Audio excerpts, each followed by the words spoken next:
What's up, rock stars? It's Rox, and I'm coming to you today with a review for Pose Season 2, Episode 3. So let's get to it, shall we? Alright, you guys, so I'm glad that they had two distinct storylines that was going on this episode, so it's going to be easier for me to review because review in my discussion way that I've been wanting to do, because I can separate the two and just kind of make it happen. So first, let's talk about Angel. Now, you guys know that Angel made it to the final 5 of the finals for that fresh face contest that she was entered in. And, you know, she goes down there. She's wowing the judges. She's sassy. They're asking her the questions. Why would she want to be the fresh face for 1990? And, you know, she says because she's a good person. Her heart is good. She's a natural beauty. She doesn't have to have her face beat. Okay, they get a kick out of that. But she tells them the reason why she wants to be this fresh face is because she's given hope to all the people that was told that they were worthless when they were growing up. She was never told that she was worth anything. Now she wants to give everybody hope. So she wants them to pick her. Well, when she gets home and she's, you know, fooling around and taking pictures with Poppy, she gets a phone call. And nope, she did not win the contest. Of course, everybody there is upset for her, mostly her mother, Blanca. Okay, I'm going to call that lady and give her a piece of my mind. And Angel was like, no, will you stop trying to plotting and scheming and making people think that they can do everything? She's mad at herself now for even entering that contest. So she storms off. And of course, Blanca feels bad. But Blanca's only doing what mom should do. So anyway, she's upset. She's walking in the park with Poppy. He's telling her that even if she didn't win that contest, she is the most beautiful woman that he's ever seen. We already know what's coming. They kiss. It's the blossoming, budding romance between the two of them. I was like, oh, this is going to be interesting, changing the dynamics in the house. Okay, but whatever. They kiss, and this is all of Poppy's dreams. Okay, never felt like he could pull a woman like Angel, how beautiful she is. When they was kissing each other, I was like, oh my God, this reminds me of Flashdance. Was I the only one that was getting the image? Because even though they're much, you know, he's much smaller than the guy from Flashdance, but he was that same kind of look. And Angel is that same kind of look with the curly hair. I mean, I was just waiting for like the music to come on. Do, do, do, do. Do, do, do. But you know they couldn't do that. But it did remind me of Flashdance. It was so cute though, because Poppy told her that he loved her. Okay, and that he loved her from the minute he saw her. He knew that she was the one. I was just like, oh, you guys know Rocky love. Okay.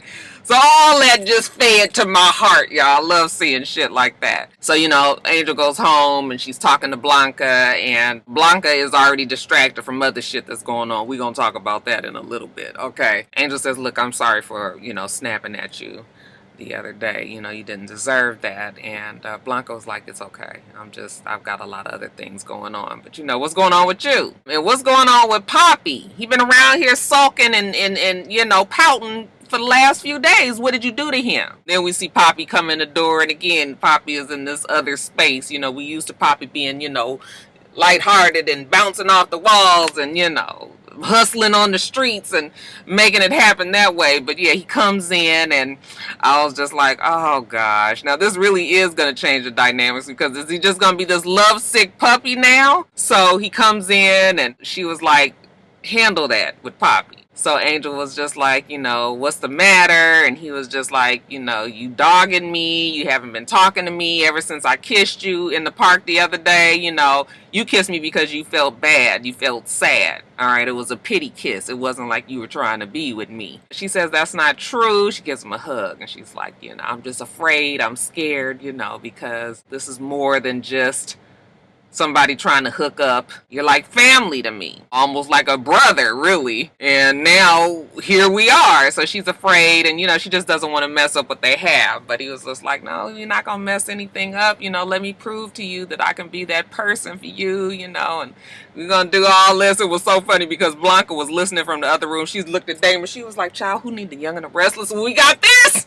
Okay, are you listening to this? And Damon was just over there smirking. But Angel and Poppy, they're going to go on this date. I guess because Poppy is this big time hustler, you know, he was able to make some shit happen and get reservations at a restaurant that, you know, they usually wouldn't be able to frequent. She's talking to Damon about it, you know, as she's getting her dress together for what she's going to wear. And Damon was just like, what? Why are you going through all of this for Poppy? Okay, I was like, Damon, is that a little hateration? I mean, is this how you gonna be? You know, he's like, I'm Team Poppy all day, and I'm, you know, proud of the things that he's been able to do, but you are beautiful, and you could be with anybody. But does anybody want to be with Angel is the question here, you know? And if this person is who she wants to be with because he's treating her well, then I was just like, oh, Damon, now that was not nice. Okay, and I'm sure if Poppy heard you speak, and he would be quite hurt from what you said. But Angel takes up for him, you know, because Poppy is Poppy, and you know this ain't no just fly by night. You know, she's feeling something for him. But then she gets a phone call, and it's the lady from the Fresh Face Model Contest. They want to talk to Angel, so she goes on down there, and you know she kind of got an attitude because she didn't win the contest. And you know the lady she's kind of tickled by it. You know she likes Angel's sass. However, the sass is what made you lose that contest. But you know what? I still like you, girl, and I'm gonna look out for you. So the lady tells her about a spring makeup collection campaign that wants her look. Okay, they missing something. They need somebody else, and they want to look like Angel. So the lady sends her down there. You know what? Get on down there. You late already. You gonna be the face of this Wet and Wild. You know, Wet and Wild. I was like, shit, I knew about Wet and Wild, how big it was back in the 90s for all us girls that couldn't afford all that expensive ass makeup, honey. Right to the swap meet, right to Save-Ons, right to Thrifties, right to Clark's Drugs, and pick up your damn Wet and Wild. Anyway, she goes down there. She's on the ad, the ad campaign. Like I said, she's going to be the face of it.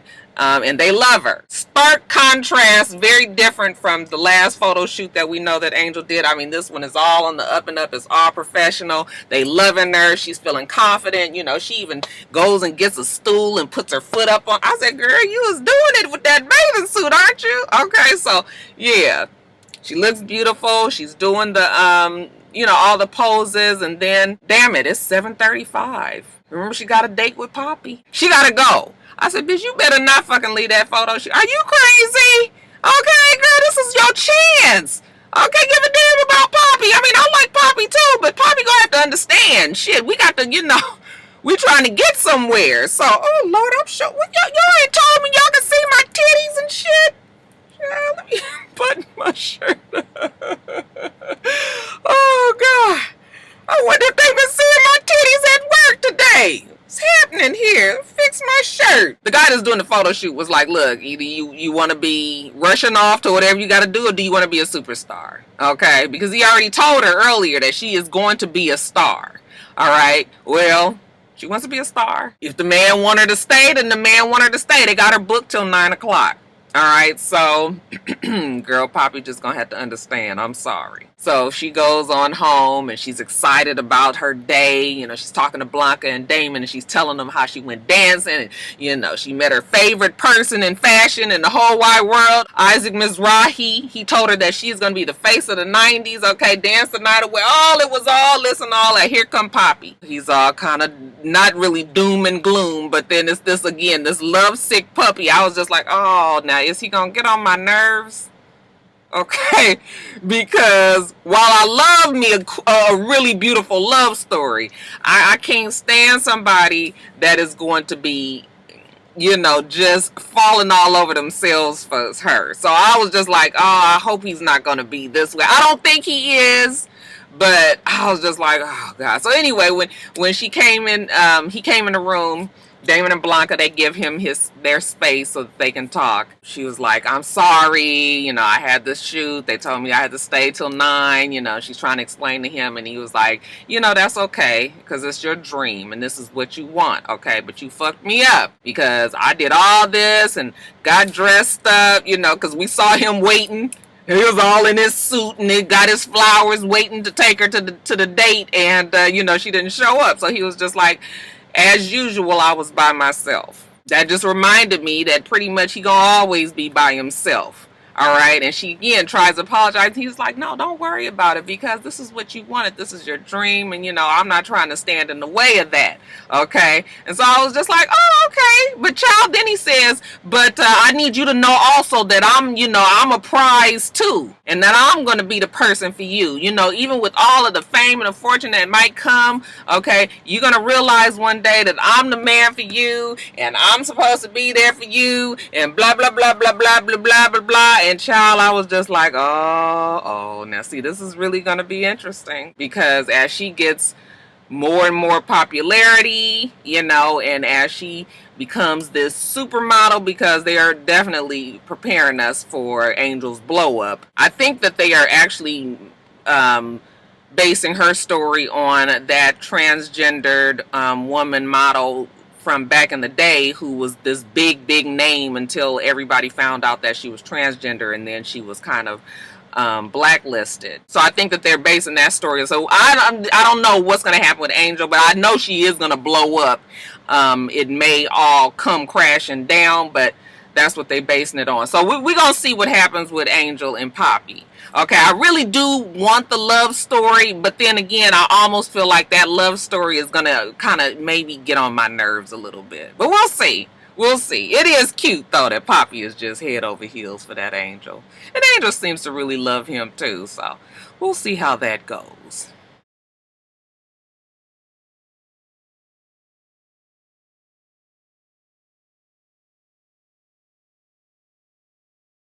Now, let's talk about Miss Electra. Now, I've been complaining for the last 2 episodes that Electra needs some sort of arc to her story so that we can kind of understand her better. I don't know if this is the arc that I was looking for. But okay, so Electra, she's the dominatrix down at the Hellfire Club, right? Okay, so she's got her regular people that come in. Remember the guy that came in last week that was on the drugs? Okay, well, he come in again this week. He got all these special things that he like to do. He got a fucking gas mask, and he want to take his drugs. And even though Electra is not really with the drugs, because he pays her like $650 instead of the regular $300, she kind of just turns a blind eye. But yeah, he put on this gas mask. She gonna give him some time, for the asphyxiation to get started, and leave out the room, and then she'll come on back, and then they get to beating. So y'all, that damn Electra's out there, and she filing her nails and doing whatever she's doing, and giving, Mr. Paul some time to get himself together. And when she goes in the room, he done got himself all the way together. He dead. All right. And of course, she's just like, oh my God, oh my God, oh my God. She's panicking. And of course, my first mind is like, girl, I mean, you got it right there. He's in the damn dominatrix, it's all kind of 50 shades of gray around here. What more would you have to say to the police other than he came here, he was on drugs, it's in his system, he died, okay? But she doesn't think that way. She panics and she leaves. Next thing we see, she's at Blanca's house, okay? Oh my God, oh my God, oh my God, Blanca, give me a drink. She got to get herself together. She is upset. Blanca's like, what happened? What happened? So she tells her, I didn't tell you I was a dominatrix, but I'm down there at the Hellfire Club, and things took a turn for the worse, and one of her clients was killed. All right. Well, not killed. He died. He overdosed. He choked on his vomit. So Blanca's like me. Okay, we got to call the police. They're going to see that he's in the place, but Electra's like, no, we ain't calling no fucking police. All right, and I shouldn't even have came here, because I should have known that your goody two-shoes ass was going to want to call the police. I should have went to somebody that's cutthroat, okay? Enter Candy. All right, so Electra leaves Blanca's house, and Blanca rushes off and follows her, and now she's at Candy's job. Oh, it seems that Candy by day, okay, / night, is a stripper. All right, and so she's at work stripping, and Electra gives her a little money, like, bitch, I need to talk to you. All right, so they go backstage in a little dressing room, and she's telling Candy what happened. And she was like, bitch, what? Okay, he was on drugs and he was in the damn dominatrix place, and he's white and rich. Oh yeah, girl, you fucked. Okay, you going to jail. Blanca's trying to explain to them both that, you know, she turns herself in and does all that, and Candy was like, no, you don't need to turn yourself in. Rikers Island ain't built for women like us. And fuck, this story is gonna be all over the news. It's gonna be in this paper and that magazine. You know what? On second thought, maybe you should turn yourself in. Okay. Nope. Better not do that. Candy was only kidding. She's telling Electra that today ain't about doing the right thing. Okay, this is about covering your ass and make sure you stay out of jail. Come on, let me let you talk to somebody. So they go out and talk to one of Candy's friends, a girl named Euphoria, on the streets.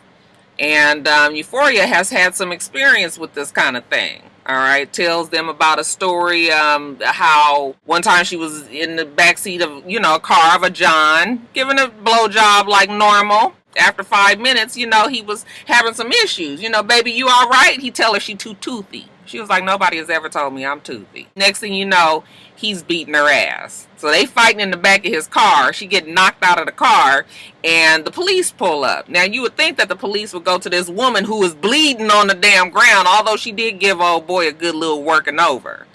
But the police goes to him, and, you know, he's talking to the police and telling them, you know, he's got family that's in the police department, and, you know, something about her, Euphoria, was trying to rob him. So she gets arrested, and they take her to Rikers Island. She says that she was beat up the first day that she was there. Then there was a guard there who started to pimp her out to the other inmates. You know, it was just fucked up. All right, this is not a place for transgender women. You cannot think that you can go and turn yourself in and say what happened and the police are going to listen to you. As she was sitting there telling them about, you know, how this is going to go for Electra, she turns herself in. I was like, well, damn, maybe Blanca is, you know, maybe Blanca is wrong in this case. It's funny how this show will open your eyes to a lot of things. Now, it might be a little different in today's society, but definitely back in the 1990s, you know, transgendered men or women weren't getting this kind of they weren't getting the kind of support that they would probably get from like nonprofit organizations who would maybe help them, you know, legally defend them and things like that. Back then, you know, they really didn't have many rights that were protected. So now what do? Well, they know a lady, okay, somebody who kind of knows that is known to be getting rid of bodies and shit that might happen. Okay, a cleaner. You know, of course, Blanca is not with this at all. So Electra takes her to the side. They're at Blanca's house. Electra takes her to the side and says, listen, I'm your mother, okay? You my daughter, all right? I'm trying to protect you. You don't need to know anything else that's about to go down here. Okay, so go on to your room. All right, Blanca don't want to do that, but I'm sure Blanca don't want to be implicated in the murder either. Okay, so once we get rid of Blanca, Electra goes back and sits down and talks to Euphoria and Candy. And yeah, we're going to go and talk to this cleaner. Now, who might the cleaner be? But the lady who from last season did the ass shots for Candy. All right, and when she sees Candy, she's like, oh hell fuck no, bitch, I am not working with you. You cost me a lot of money, gave me a lot of problems. Okay, Candy was like, bitch, you almost killed me. So as I see it here, y'all kind of even with each other. But, you know, Electra was just like, listen, can you guys just work your difference out later? You know, I need some help. And the lady was just like, as a favor for your friend, never. You know, Electra says that she can pay for it. And, you know, she talks to the lady. And as she's sitting there talking to the lady, you know, convinces her more. The lady was like, okay, is he tall? Is he short? Is he big? Is he small? Because she's just trying to figure out what size suitcase she needs to take. Uh-oh, almost ran the people over. So, they go back to the dominate, because I'm thinking to myself, like, what time is it? How much time has passed? They go back to the dominatrix, you know, the Hellfire Club, and it's just, they just got like another hour or two before the cleanup people come for the next crew. So, yeah, we gonna stuff old boy in this luggage. And I was just like, oh my goodness. And he's still in his leather outfit, and Candy walks on. She said, I know this motherfucker. That's Paul. Okay, he used to come down to the strip club and beat the damn stripper's ass, so they done banned him from there. Okay, I say we just drop him out on the street, just like how he is, but no, we not doing that. All right, so stuff him up in the luggage and take them on back to Bianca's. I'm sorry, not Bianca's. Who is Bianca, child? Take her back to Electra's house. So we get to Electra's house and we find out that the lady, she the way that she cleans or disposes of bodies is a little thing that she learned from her girls in Honduras. All right, when some shit went down there, they had to mummify a man. So we gonna do the same thing here. So we got to fold him up like a little baby. He all gray. I was like, ooh, and I bet you he stink and just, fluids and, I was just like, oh my God, this is terrible. They lay out the plastic. She tells him, okay, we gonna sew him up in here. It can't be no holes. It can't be no seams. It can't be no openings. Otherwise, he gonna leak out on top of your heels. Okay. I was like, oh, you keep him in the house? He can't go somewhere. He gotta stay in there. And she was just like, it won't be a smell. And we're gonna make sure he just stay locked up in here forever and ever. And I was just like, oh no. And then I started listening to this and I was like, I heard a story about this some years ago. And it was ringing. I was like, this happened, or something like this happened in real life. So, just a side note, I went on to Google and I was pulling it up and I was like, oh, this did happen. So, just a little story of history for you guys real quick. So, if you guys watch the Paris is Burning documentary on Netflix, there was one of the drag queens on there named Corey. What did I say? I put it in my phone. Named Dorian Corey. And you guys remember that was the one that was really matter of fact and that was always putting on her makeup. That was always putting on her makeup and was really just dropping knowledge, but very matter of factly, and you could tell that she had been through quite a bit in her life. Okay, well, I ended up reading a story on the internet today that was talking about how she died from AIDS, like in the early 90s. And when one of her friends went into her apartment to try to get get some of her, because she was this big time drag queen, and so she had a lot of costumes and all of those things. So the friend was going to go and try to get some of the stuff and maybe sell it. So when she went into the apartment, she saw this big, luggage. They actually said a garment bag that was in her closet, and they couldn't lift the garment bag up. And when they opened the garment bag, they found that it was this black guy who had been dead, okay, and was mummified. So they called the police, and the police came, and to make a long story short, the person from Paris is Burning, this Dorian Corey, they're saying had mummified this person very much in the same fashion that they did in the show, with baking soda, okay, covered his body in baking soda, wrapped him up, and kept him in her closet for 20 fucking years, okay? And so that is where, art meets the life on this show.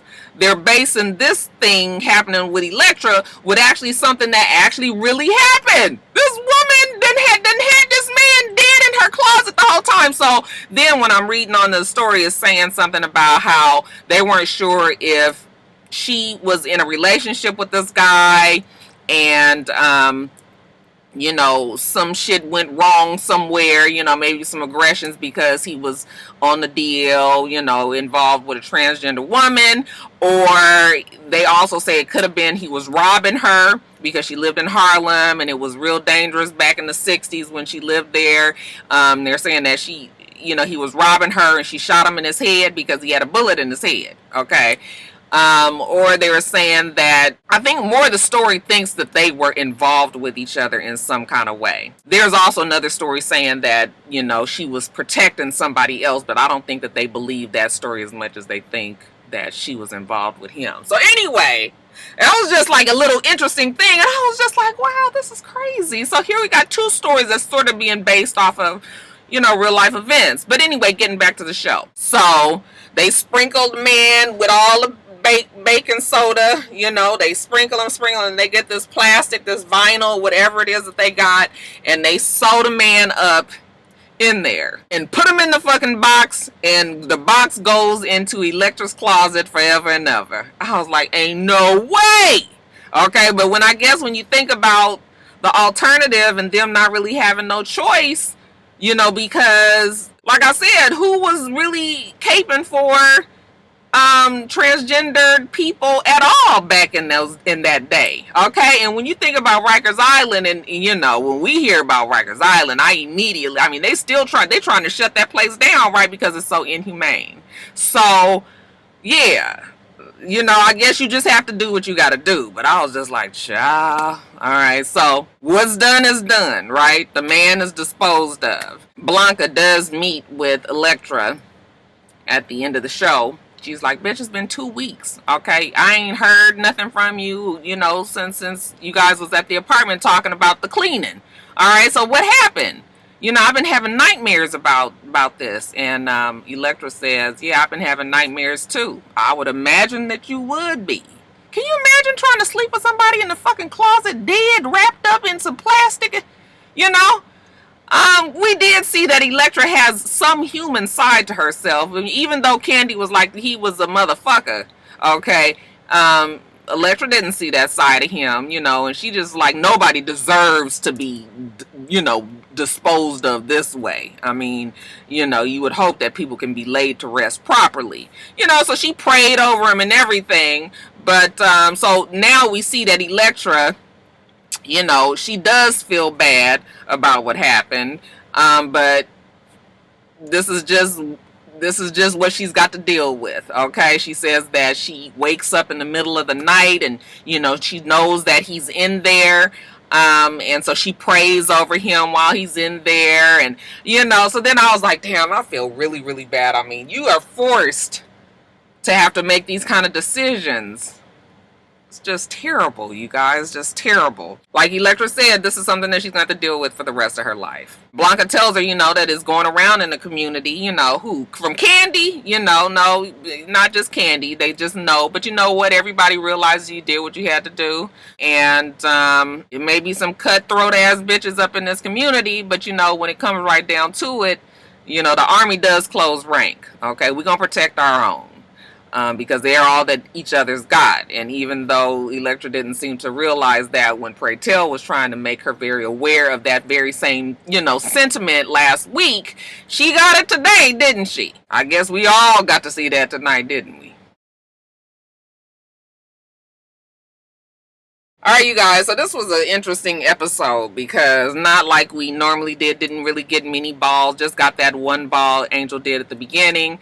But I like that it looks like they're starting to branch off and really kind of tell the story of each of the other characters on the show and not necessarily just focusing on the house of Evangelista. So I'm here for it still. How'd you guys like the show? Y'all talk about it in the comments below. Okay, I'm gonna get off of here and get on back to work. Make sure that you rate, comment, and subscribe to the channel. I'm itsrox. The channel is for itsrox, and everything else I do will be in the bottom bar. All right. So I hope that you have a wonderful, wonderful rest of your day, and I plan on doing the same. Till next time, rock stars. Bye.